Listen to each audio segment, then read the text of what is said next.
Assalamualaikum warahmatullahi wabarakatuh. Bismillahirrahmanirrahim. Alhamdulillahi rabbil alamin. Wassalatu wassalamu ala sayyidina Muhammadin wa ala alihi wa sahbihi ajma'in. Amma ba'du. Faqad qala al-imam al-mu'allif rahimahullah wa nafa'na bihi wa bi barakati 'ulumi wa ghafara lahu wa li masyayikhihi wa li masyayikhina amin. Babul aniyati, adapun ini yaitu bab menerangkan wadah-wadah. An Hudzaifah bin al-Yaman radhiyallahu anhu maqala, diriwayatkan dari Hudzaifah bin Yaman radhiyallahu anhu ia berkata, qala Rasulullah sallallahu alaihi wasallam, telah bersabda Rasulullah sallallahu alaihi wasallam, la tashrabu fi aniyatidz dhahabi wal fiddah, janganlah kalian minum pada wadah-wadah dari emas dan perak, wala taqulu fi sihafihima, dan janganlah kalian makan pada piring-piring emas dan perak. Fa innaha lahum fid dunya, maka sesungguhnya wadah tersebut untuk mereka orang-orang non-muslim di dunia, walakum fil akhirati, dan bagi kalian di akhirat. Muttafaqun alaih, hadis riwayat Imam Bukhari dan Imam Muslim. Wallahu a'lam bishawab. Saudara sekalian yang mulia, di dalam kajian Thaharah ini, kajian tentang bersuci, sebelum kita berbicara tentang salat, maka perlu diketahui ada namanya maqasidut Thaharah, ada namanya wasailut Thaharah, dan ada namanya wasailut Thaharah. Ada namanya tujuan bersuci, kedua adalah media, alat untuk bersuci, dan ketiga media daripada alat-alat bersuci. Perlu diketahui di dalam kajian bersuci, tujuannya berbicara tentang wudu, kedua berbicara tentang mandi, ketiga berbicara tentang tayamum, dan keempat berbicara tentang menghilangkan najis, yang kesemua ini tujuan utamanya untuk menuju sholat. Nah, untuk berwudu, mandi, tayamum, menghilangkan najis, ada medianya, ada perangkatnya. 4 namanya wasailut Thaharah, 4 media untuk bersuci. Ada air, dan itu sudah kita bedah.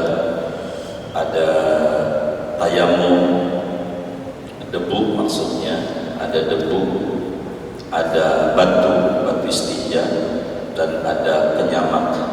Ini namanya disebut media bersuci. Nah, dari media ini, wasilatul Thaharah ini, ada juga namanya wasailul wasail. Nah, inilah yang kita mau bedah. Sebab saudara, kalau mau diterangkan, tujuan utama kajian ini adalah ibadah besar, yaitu sholat.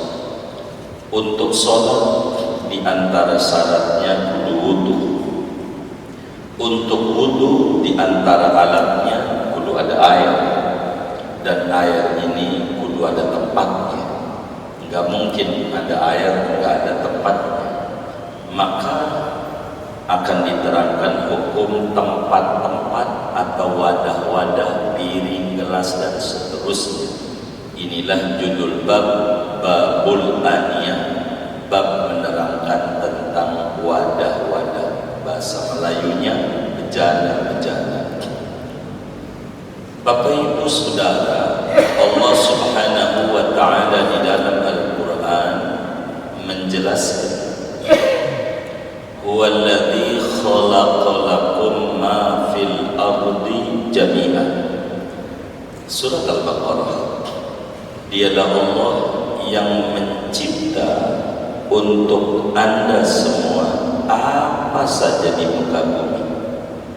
Artinya Allah bolehkan apa saja yang ada di muka bumi ini, hanya ada beberapa yang Allah tidak bolehkan, termasuk wadah-wadah. Selebihnya Allah bolehkan. Jadi kita tidak berbicara yang dibolehin, karena itu terlalu panjang dan banyak adanya. Islam itu agama yang mengajarkan simpel, mudah. Jadi kalau yang banyak jangan dibicarakan, yang dibicarakan yang sedikit, yang pemahaman terbaliknya yang banyak, begitu. Makanya dalam Islam diterangkan tentang batal wudu. Yang gak batal jangan diterangkan karena terlalu banyak, begitu. Jadi supaya mudah untuk diingat. Makanan yang boleh enggak diterangi, yang enggak boleh diterangi, jumlahnya dikit. Kalaulah kita membuat label halal sama haram, kalau pengen simple, labelin yang haram, enggak terlalu banyak biaya-biaya untuk kita labelin. Tapi kalau nge-labelin yang halal, ya Allah, sampai kiamat nggak akan rapi-rapi memberikan labelnya, begitu. Labelnya begitu. Kalau nerangin yang halal, sebab yang halal banyak sekali. Itu begitu. Nah, begitu juga ngomongin wadah, saudara. Ada hikmah. Nah, ini diantara kita mau bicara tempat-tempat atau wadah-wadah yang dilarang bagi kita umatnya Nabi besar Muhammad sallallahu alaihi wasallam. Hadisnya dari sahabat Nabi, sahabat besar, namanya Hudzaifah ibnul Yaman. Abahnya Muslim. Hudzaifah pun udah Muslim sebelum jumpa dengan Rasul. Bahkan ketika jumpa dengan Nabi Muhammad SAW, Nabi pilih waktu Nabi hijrah ke Madinah, karena dia udah hijrah duluan ke Madinah. Kata Nabi, Hudzaifah, Anda ikut organisasi mana? Silakan pilih, Muhajirin kah atau Ansor? Karena dia orang Mekah lahir, ke Madinah hijrah, udah hijrah duluan di Madinah. Maka Hudzaifah ditanya oleh Tuhan, Anda mau pilih Muhajirin, pilih Ansor? Kata Hudzaifah, saya dari Ansor saja. Jadi siap membackup apa saja kekurangan daripada sahabat-sahabat Muhajirin, walaupun dia sendiri Muhajirin. Dan Hudzaifah ini digelari oleh para sahabat-sahabat Nabi sahibu sirri Rasulillah, orang yang memegang kuat rahasia-rahasia Rasulullah sallallahu alaihi wasallam. Kalau sama Hudzaifah, Nabi bercerita apa ya? Sampai kepada yang hadir di sekeliling Nabi, sama Hudzaifah bercerita, si ini munafik, dekat doang sama kita, hanya cuma ngintai doang, tidak ikut, hanya mau kumpul-kumpul doang, pengen mengetahui kekuatan kita. Ama Hudzaifah bercerita, sampai-sampai Sayyidina Umar bin Khattab radhiyallahu ta'ala anhu kalau mau nyolatin jenazah nanya dulu sama Hudzaifah, Hudzaifah, saya imamin enggak ini? Saking tahu Hudzaifah siapa yang munafik dari yang ikut Rasulullah sallallahu alaihi wasallam, tahu itu Hudzaifah. Sampai akhirnya dipecat juga Hudzaifah waktu Umar bin Khattab jadi khalifah. Ditanya, adakah pegawai-pegawai saya yang munafik. Kata Hudzaifah, ada ya Amirul Mukminin. Siapa orang? Saya tidak boleh bilangin nama Rasulullah, tidak boleh. Kalau enggak saya pecat kau. Pecat enggak apa, sebab saya harus pegang kuat amanat Nabi. Nabi terbuka Pak Hudzaifah. Begitu. Dari awal udah tahu yang namanya bin Salul munafik. Itu Hudzaifah. Ikut sama Nabi kalau kumpul di mana ngaji dah. Bin Salul, Raisul munafik. Ikut. Nabi tahu. Itu Hudzaifah ini juga tahu. Ya Allah, yang namanya bin Salul, orang Madinah, sakit, anaknya namanya Abdullah. Jadi Abdullah bin Ubay bin Salul. Kami lebih senang menyingkatnya dengan sebutan bin Salul. Sebab anaknya namanya Abdullah Islam, ikut Nabi. Abahnya enggak, dohir doang Islam. Ketika bin Salul sakit, anaknya namanya Abdullah ini datang kepada Rasulullah SAW. Nabi lagi ngajar. Kata anaknya, ya Rasulullah, abah lagi meriang, lagi sakit. Tolonglah minta air. Jadi minta air itu bukan minta jampe doa, minta doa biar abah Allah kasih sehat gitu. Padahal ini bin Salul luar biasa, begitu memusuhi Nabi dari dalam, menggunting dalam lipatan, serdadu 1000 dalam perang Uhud, melawan musuh 3000. Itu maknanya 1 lawan 3.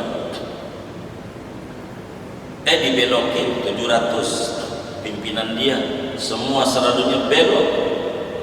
Jadi tinggal 300 lawan 3000, 1 orang lawan 10. Ini diantara kalahnya daripada perang Uhud. Jadi kata Abdullah ini, Nabi minta doa buat abah saya sakit. Lalu Abdullah datang ke rumah abahnya, ditanya sama bin Salul, apa itu anakku? Ayah, doa-doa buat agar abah cepat Allah kasih sembuh. Baik, bagus sekali perhatianmu sama abah, kata si abah. Kemudian nanya, air dari mana? Air ini udah didoa-doain sama Nabi Muhammad. Itu abahnya dari tiduran jadi bangun, dibilang dari Nabi Muhammad, Abdullah, buang itu air. Abah masih mending minum air kencing dibanding minum air yang sudah didoa-doain Muhammad. Buang. Ya begitu. Kalau di belakang, inilah kerjaannya bin Salul. Gitu. Meski begitu, Hudzaifah tahu nih orang-orang nih Nabi dibilangin si ini tidak benar, si ini tidak benar.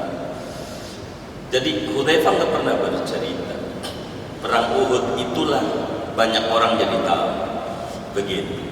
Anehnya itu bin Salul waktu wafat, sebelum wafat dia udah bayangin bagaimana Munkar Nakir. Kan dia dengar dari pidato-pidatonya Nabi bahwa nanti dikubur ada malaikat Munkar Nakir. Dia udah berasa, waduh dikubur bahaya saya ngadepin Munkar Nakir. Kalau masih di atas bumi masih ada yang nolongin, dikubur siapa yang menolongin. Begitu dia sadar, maka pesenlah sama anaknya Sayyidina Abdullah, kayaknya abah ini nggak lama lagi meninggal, tolong sampaikan nama Nabi Muhammad, abah minta dua aja buat abah. Apaan? Minta baju jubahnya Nabi buat kain kafan abah. Coba songong nggak? Begitu udah hidup nyusahin Nabi, begitu mati sahabat dia agak berani minta-minta, yang dekat sama ini minta. Emang apa? Abah ngeri ngadepin Munkar Nakir. Kalau mau mukul kan ada baju Nabi kan bisa mundur juga mukulin baju Nabi, bukan mukulin abah. Pinter juga politiknya bin Salul ini.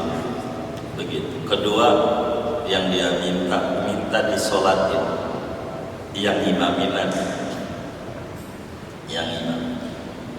Maka kemudian itu Abdullah sebagai anak bakti sama orang tua, dan inilah hubungan Islam itu cakep.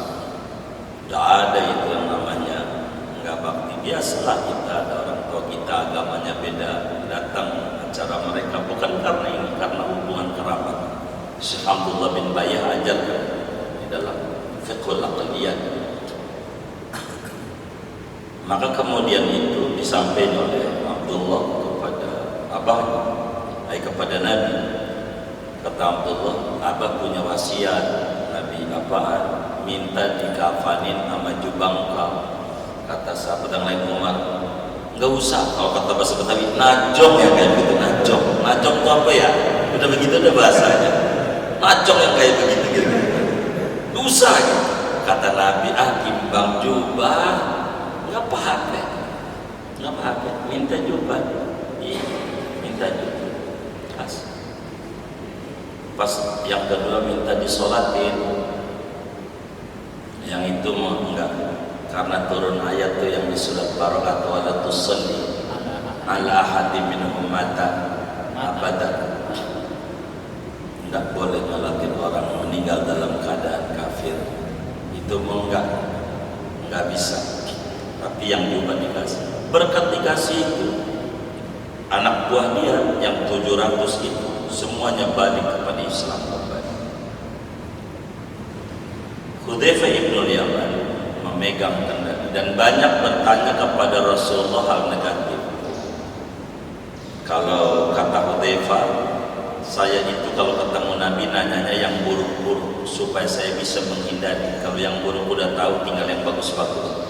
Kalau orang-orang minta yang bagus-bagus, ibarat orang minta sama kiai, bagaimana biar enggak miskin, enggak kayak kita sama kiai bagaimana biar kaya, duit banyak, itu mulu. Dia enggak miskin juga jadi kaya juga sebetulnya. Benar enggak? Inilah Hudzaifah. Bagaimana biar saya enggak masuk neraka, bagaimana biar enggak disiksa di kubur, bagaimana ini. Jadi fitnah akhir zaman itu hadisnya jalur dari Sayyidina Hudzaifah bin Yaman. Kata Sayyidina Hudzaifah materi pada pertemuan ini, salah satu hadisnya kata beliau, qala Rasulullah sallallahu alaihi wasallam, la tashrabu fi aniyatid dhahabi wal fiddah. Jangan kalian minum pada wadah-wadah yang terbuat dari emas dan perak. Kalau dikata jangan, namanya larangan. Larangan itu maknanya haram bila tidak ada qarina. Jadi haram kita minum pakai wadah-wadah gelas, mug, cangkir yang terbuat daripada emas dan yang terbuat daripada perak. Ini dilarang oleh agama. Begitu pula dilarang jangan makan pada piring, panci, sendok, garpu, celak mata, apa aja yang terbuat daripada emas dan perak. Nabi memberikan penjelasan, fa innaha lahum fid dunya wa lakum fil akhirah. Emas dan perak ini Anda bakal halal kalau di akhirat. Di surga itu nggak ada piring plastik, semuanya dari emas, semuanya dari perak. Emas perak itu semua isi surga, pancinya, termosnya, cangkirnya, apanya saja. Aluminium nggak ada. Pokoknya semuanya barang-barang mewah itu yang ada di surga. Tapi itu untuk mereka orang-orang non-muslim di dunia. Artinya betapa Rasulullah sallallahu alaihi wasallam mengingatkan kepada umatnya pentingnya tujuan bahwa kita di dunia ini pada akhirnya inna lillahi wa inna ilaihi raji'un, bahwa kita bakal balik kepada Allah. Dulu kita orang surgawi, Nabi Adam ada di surga, dan kita kudu balik ke surga. Maka hal-hal yang menghalangi kita untuk mendapatkan surganya Allah, maka Nabi sampaikan kepada kita, jangan makan walaupun kita kaya raya pakai piringnya dari emas, jangan begitu. Piringnya dari perak, jangan. Kalau kita sebutkan jangan, emang juga gak punya kita mah begitu, yang kayak begitu. Ada emas lakinya dari Jawa, ya kan, dikiloin nggak laku, ya kan, emas.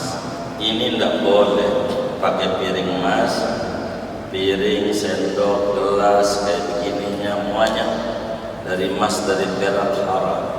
Sebab tujuan kita itu bagaimana meraih ridha dan surganya Allah. Ya, ini hanya sebatas saja, sehingga tidak boleh bersenang-senang melampaui batas. Muslim ada aturan, maka diatur. Maknanya selain yang disebutkan itu boleh begitu. Saudara barangkali punya piring dari jamrud, gelas dari jamrud, itu safir, gitu boleh, gitu. Walaupun harganya mahal, melebihi harga emas, enggak apa-apa. Yang kayak begitu silakan pakai sendok dari jamrud, piring dari jamrud, dari safir, blue safir apa aja dari virus begitu, silakan, enggak apa-apa. Meski harganya jauh lebih mahal dari emas dan perak. Karena bukan harganya, ini barang ini disebut barang berharga, emas dan perak. Maka emas dan perak saja yang dilarang untuk dijadikan wadah. Dari hadis ini saudara bisa kita ambil faham hukum, karena hadis kita ini kajiannya hadis hukum. Maknanya haram minum, makan dari perabotan yang terbuat daripada emas, yang terbuat daripada perak, baik piring, gelas, panci, wajan, sendok, garpu, celak mata, ini adalah haram. Bahkan Imam Nawawi di dalam kitab Al-Minhaj, syarah daripada Sahih Muslimnya, menjelaskan ijma semua ulama tentang keharaman makan minum dari wadah emas dan perak, baik dia laki-laki maupun dia perempuan, itu haram. Bagaimana membuatnya atau menyimpannya, ini juga haram. Sebab membuat itu pada akhirnya untuk dipakai begitu. Walaupun Nabi tidak menjelaskan secara gamblang, tapi di dalamnya ada makna tersirat. Begitu juga haram membuatnya, menyimpannya. Tidak boleh wadah yang terbuat daripada emas dan perak. Adapun selain daripada emas dan perak, meskipun harganya melampaui harga emas, barangkali ada piring jamrud, barangkali ada gelas dari safir, dari virus, dari apa aja, bacan begitu. Zaman batu kan begitu, bacan. Ya Allah, kalau zaman batu, jangankan yang enggak ngaji, yang ngaji gosok-gosok juga. Tadinya pakai celana ganti, pakai sarung. Buat apa? Biar kelihatan santri. Bukan buat gosok cincin aja. Begitu. Gosok aja begitu. Zaman batu nah. Itu begitu. Ini Nabi jelaskan. Ini haram. Emas, perak. Ini bukan laki-laki doang. Perempuan pun haram. Yang ini enggak kategori perhiasan. Walaupun perempuan makan dari piring emas, enggak boleh. Minum dari piring mas, enggak boleh. Enggak boleh. Haram hukumnya. Meski dia perempuan, mau gede dengan dia, mau kecil. Lain dengan perempuan memakai kalung emas, ini lain cerita. Ini bukan wadah. Kalung itu bukan perabotan, perhiasan, lain materi. Kita lagi ngomongin perabotan, perangkat rumah tangga. Ini tidak boleh, hukumnya haram. Secara zahir, andai boleh, hilang, ditaruh aja di depan habis makan, ya kan? Kayaknya ada yang ambil kayaknya, begitu. Tapi agama jauh-jauh hari udah jelaskan kenapa sih nggak boleh. Nabi bilang fa innaha lahum fid dunya. Orang non muslim biarin, emang dia kesenangannya di dunia doang. Orang non muslim begitu. Anda ini tujuannya akhirat, kenikmatan yang di dunia ini. Wa mal hayatud dunya illa mata'ul ghurur. Tidaklah kehidupan dunia ini melainkan kesenangan yang menipu. Di dunia ini senangnya nipu, sebentar senangnya. Kita belum punya motor, kita pengen punya motor, biar legenda dua nggak apa-apa. Yang penting punya motor ya. Udah punya motor, ya dah motor gua jelek ya, motor bagus, hilang lagi. Jadi sebelum dimiliki udah paling cakep. Itu begitu. Itu kesan dunia. Kayak kita jalan-jalan kemana, ke Puncak, ke Bali, kemana. Wah kira pas mau pulang, oh yang mana jalan macet lagi. Ini mahal tahun baru, katanya jalan-jalan. Sampai basuh lah. Diprotes juga sama dia di mobil. Dia bilang tuh, itu najong banget bakso, mahal 50.000, enak juga kagak, begitu katanya. Enak kagak 50.000, kata temannya. Habis enggak? Habis sih. Kalau kata Mualim Sabiadabi, kalau udah masuk perut jangan dikomentari. Begitu kata, jangan komentar. Udah masuk perut. Tapi mahal. Kalau kedengeran sama yang dagang bakso yang di Pantai Carita, dia bakal ngomong, saya jualan buat yang duitnya banyak. Lu ngapa gak punya duit lu hiburan kemari? Itu salah lu. Ini emang yang buat orang yang duitnya banyak. Begitu kata dia. Kalau kedengeran, yang udah masuk perut udah kelasin, gak apa-apa. Begitu. Kayak begitu. Jangan diomel. Fa innaha lahum fid dunya. Wadah-wadah ini diizinkan bagi non muslim, tapi muslim ada peraturan, enggak boleh sembarangan. Selebih daripada mas perak masih banyak kok wadah-wadah yang diperbolehkan, dari kap aqua, dari ini dari itu.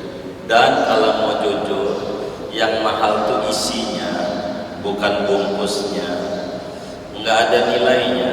Ini contoh nih, air segelas, air mineral, mungkin kalau segelas ya 500 lah, paling mahal 1.000 ya kan. Begitu. Diganti lagi dengan air jeruk, berapa kira-kira ya? Ya 5.000. Diganti lagi sama madu, ratusan ribu. Jadi yang mahal tuh bungkusnya apa isinya. Jadi muslim itu dididik oleh Rasulullah, konsep pada isi, bukan konsep pada bungkus. Yang mahal tuh isi, bukan bungkusnya, bukan. Ini yang harus dikonsep. Ini piring, gelas, ini adalah bungkus, wadah. Dan wadah itu yang mahal isi, semuanya isi. Kayak badan ini badan namanya bungkus. Jadi jangan banyak memikirkan bungkus. Makanan mau di mana tempatnya, mau di joglono, ada serasap, temu aja lewat dia kembangan, ada kepala kakap tuh, kepala kakap, ada aja dia tahu mana tempat. Tapi majelis ilmu samping rumahnya kagak tahu dia. Jadi tahunya makan, mulu makan. Padahal makanan badan ini bungkus. Yang mahal tuh ruh yang mahal. Yang mahal tuh ruh. Maka Nabi bilang, fa innaha lahum fid dunya. Maka ini wadah-wadah ini untuk mereka di dunia. Wa lakum fil akhirah. Nanti sabar Anda di akhirat. Banyak keindahan-keindahan melebihi daripada apa yang Anda bayangkan di dunia ini. Anda sabar. Begitulah muslim di dunia. Diatur dalam tatanan kehidupan, dapur saja tidak. Ini dituliskan oleh pengarang kitab kita ini, oleh Imam Ibnu Hajar Al-Asqalani di dalam bab ini, begitu berbicara tentang keharaman kita berwudu, keharaman kita mandi, keharaman kita menghilangkan najis dengan menggunakan wadah-wadah, gayung, segalanya yang terbuat daripada emas, yang terbuat daripada perak. Ini dilarang oleh agama, sehingga maksudnya ada namanya mafhum mukhalafah. Mafhum mukhalafah ini pemahaman terbalik. Orang kalau tidak memahami pemahaman terbalik akan terjebak sama kata-kata. Contoh, yang tidak berkepentingan dilarang masuk. Itu ada pemahaman terbaliknya. Yang berkepentingan boleh masuk. Itu maknanya, bukan semuanya yang dilarang. Begitulah orang kalau tidak memahami hadis Nabi semacam begini yang ada di Bukhari, di Muslim. Man ahdatsa fi amrina hada ma laysa minhu fahuwa rad. Siapa orang yang mengadakan hal baru dalam agama ini yang tidak punya dalil dari agama, maka itu ditolak. Siapa yang mengadakan sesuatu yang baru dalam Islam yang tidak punya dalil dari Islam, itu ditolak. Orang harus pahami pemahaman terbaliknya. Apa pemahaman terbaliknya? Siapa yang mengadakan hal baru namun punya dalil dari agama, maka tidak ditolak. Begitu. Yang penting ada dalil. Begitu. Kayak arisan. Nabi arisan, kan ada arisan karyawan mercubuan, suka ada juga itu. Arisan. Nabi arisan enggak begitu. Ada nggak dalilnya? Wah, ada ini maksudnya silaturahim, mengikat kekerabatan. Biar silaturahimnya terjaga. Oh, tujuannya silaturahim. Nah, itu yang dikomentari oleh Islam, bukan judulnya. Tapi isinya. Nah, itu begitu hadis ini. Jangan makan dari piring emas, piring perak, minum jangan sendok garpu. Maknanya selain emas dan perak, dari berbagai macam wadah, aluminium ke, plastik ke, kap aqua ke, apalagi datu keramik ke, beling ke, apa aja, dari rotan ke, kan ada juga wadah rotan, dari kertas ke, buat nasi rames, itu silahkan. Enggak pengen perlu disebutin semuanya sama Nabi, cukup garis-garis besar. Jadi saudara bisa memahami dari sini. Makan pakai bungkus nasi rames boleh, enggak apa-apa, enggak apa-apa. Yang dilarang emas perak cukup. Makan pakai piring dari rotan boleh, begitu, boleh, enggak apa-apa, begitu. Kenapa yang dilarang hanya emas, hanya perak, piring, selebihnya tidak mengapa. Nanti di depan akan dijelaskan dalam hadis ke depan apa akibatnya nanti kalau orang makan dengan piring emas, piring perak. Ini bakal dia diadab oleh Allah di neraka. Nanti ke depan hadis nomor 2 saya belum baca. nanti saja kita bacanya. Hadis nomor 2. Ini kenapa? Karena lil khuyala, karena ini mendidik kesombongan secara logika. Tapi elat yang paling tinggi bukan logika. Udah Nabi larang aja dah, kita nggak usah diputer-puter. Kalau Nabi larang, ikuti aja. Nanti hikmah bakal ketemu oleh kita. Kalau kita udah muter main logika, akibatnya jadi hancur. Contoh begini, kenapa daging babi dilarang dimakan? Karena mengandung cacing pita. Oh, berarti dilarang karena mengandung cacing pita. Bagaimana dengan teknologi makin canggih sehingga bisa disteril daging babi daripada cacing pita? Maka bakal muncul logikanya sama dengan boleh begitu. Enggak begitu, ini namanya disebut elat ghaiyah. Dalil logika itu namanya elat ghaiyah, elat penunjang sekunder. Al-illatul ghaiyatu la tusbitul hukma. Elat ghaiyah itu tidak bisa untuk menetapkan hukum. Contoh lampu merah, traffic light. Itu lampu merah dibuat untuk tidak terjadi tabrakan. Bila ini menjadi satu alasan biar tidak terjadi tabrakan, maka logikanya di depan kita sekilo nggak ada mobil, kanan nggak ada, kiri nggak ada, kita lewat lagi merah, ditangkap nggak? Ditangkap nggak? Kan nggak terjadi tabrakan. Kenapa ditangkap? Ditangkap nggak kira-kira? Hah?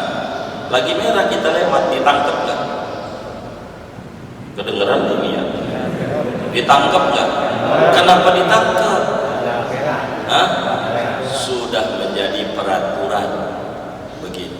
Jadi mau mengandung cacing pita kayak mau kagak kayak udah jadi peraturan. Mau sombong kayak mau kagak kayak piring emas, piring perak, gelas emas, sendok, garpu, celak mata atau apa saja yang dari emas perak dilarang. Hikmah pelan-pelan kita akan mengerti. Pelan-pelan. Selebihnya masih banyak yang diboleh. Jadi jangan kita mengomentari yang boleh. Yang dilarang aja belum banyak kita komentari. Begitu. Itu yang kayak begitu. Akhirnya menjadi kita puyeng. Balik lagi. Kata Sayyidina Hudzaifah ibnul Yaman radhiyallahu anhuma, Rasulullah sallallahu alaihi wasallam bersabda, la tashrabu, namanya lanahi an-nahyu yadullu ala tahrim malam tujadil qarina. Larangan itu di dalam usul fiqihnya mengindikasikan haram selama tidak ada qarinah yang memalingkan. Begitu. Jadi haram minum, makan menggunakan wadah-wadah dari emas dan perak, piring dari emas dan perak, sama ada itu emas murni atau masih ada campurannya dengan perak, sama itu dia laki-laki, sama itu dia perempuan, sama dia orang gede, sama dia bocah, itu semuanya dilarang. Pokoknya ala jami'i wujuhil istiqmal, seluruh cara-cara memakai. Apa kayak?